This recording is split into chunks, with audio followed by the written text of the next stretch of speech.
السلام علیکم ورحمۃ اللہ وبرکاتہ۔ محترم سامعین و ناظرین، اپنی زندگی کو کسی کے لیے ظاہر نہ کریں۔ دوستوں، حسد ہمیشہ وہاں سے آتا ہے جہاں لوگ آپ کے گھر آ کر آپ کے حالات اور دولت کو جانتے ہیں۔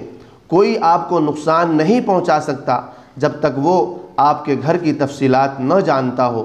کوئی بھی آپ کے منصوبوں کو ناکام نہیں بنا سکتا جب تک آپ خود اسے اپنا راز نہ بتائیں۔ آپ کا راز آپ کا قیدی ہے، لیکن جیسے ہی آپ اسے کسی کے سامنے ظاہر کرتے ہیں، آپ خود اس کے قیدی بن جاتے ہیں۔ بعض اوقات حسد کرنے والے لوگ مشورے کے پردے میں آپ کو نقصان پہنچانے کی کوشش کرتے ہیں۔ کوئی آپ کے خاندان کے لیے سازش نہیں کر سکتا جب تک وہ آپ کے گھر میں کثرت سے آتا جاتا نہ ہو۔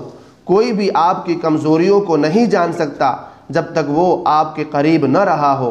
ہر عزیز کے لیے بھی ایک حد مقرر کرے۔ یہ توقع نہ کرے کہ کوئی آپ کے راز کو محفوظ رکھے گا جبکہ آپ خود اسے چھپا نہ سکے۔ یہاں میرا مطلب یہ نہیں کہ آپ لوگوں سے رابطہ ختم کر دیں، نہیں، ہرگز نہیں، بلکہ یہ کہ آپ حدود کا تعین کریں اور ان حدود کو عبور نہ ہونے دیں۔ اپنی زندگی کو کسی کے لیے مکمل طور پر ظاہر نہ کریں، کیونکہ لوگ کب بدل جائیں یہ آپ کو معلوم نہیں ہوتا۔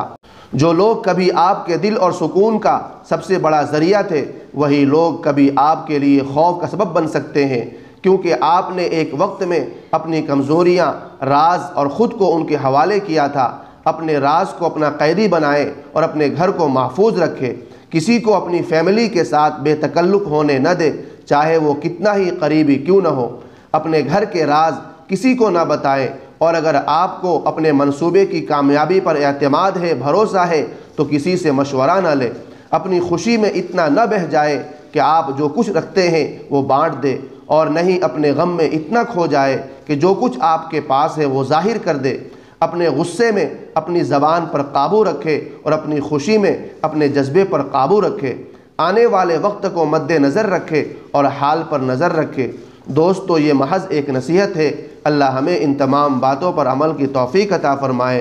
محترم ناظرین کرام، آپ سے گزارش ہے کہ ویڈیو کو لائک کر دیجئے، اور اس چینل پر پہلی بار آئے ہیں تو چینل کو سبسکرائب کر دیجئے۔ شکریہ۔ السلام علیکم ورحمۃ اللہ وبرکاتہ۔